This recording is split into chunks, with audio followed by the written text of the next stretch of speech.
There's lots of groaning going on here as Barbara Morgan lifts these two huge objects. Well, astronauts and teachers actually do the same thing. We explore, we discover, and we share. And the great thing about being a teacher is you get to do that with students, and the great thing about being an astronaut is you get to do it in space. And both are absolutely wonderful jobs. And here you can see Clay trying to juggle. Next question.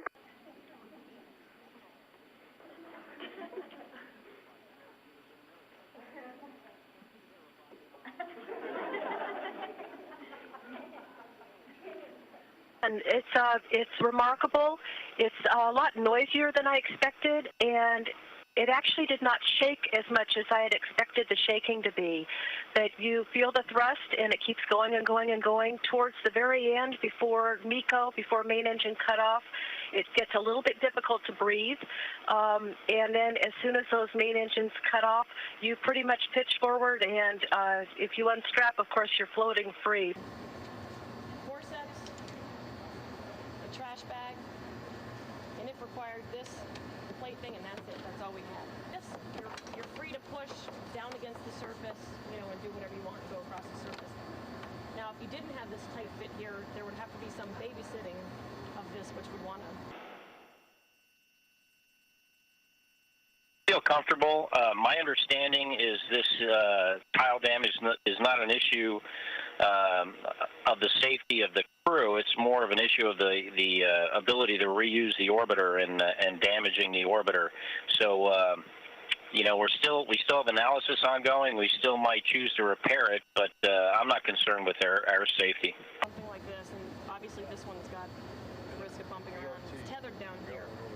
I can either hold this or whatever I want to do with this thing, or I put my hand here the way Joe was doing it, and it kind of went along, you know. So this was this tool. You can actually put the trash bag up here if you felt like it, or you can say, we just want this thing out of the way, tuck it in as tight as you can, have it clean, make sure this is secured somewhere. Good evening and welcome to NASA's Johnson Space Center for our STS-118 Flight Day 7 mission status briefing. Some folks postulated what could potentially be causing that. One thing that was brought up is that we extended the launch count after external tanking by an hour to allow the ICE team to go out and really look at the vehicle and make sure there were no issues with the external tank. And of course, if you tank an hour early, that gives you one more hour to build up ice, and we think ice is the forcing function that causes the cracking under the ascent vibrational loads. So what you're looking for is the flexure of the I'm also using a lot of feel right now. If I did this to me, I could. Okay, no.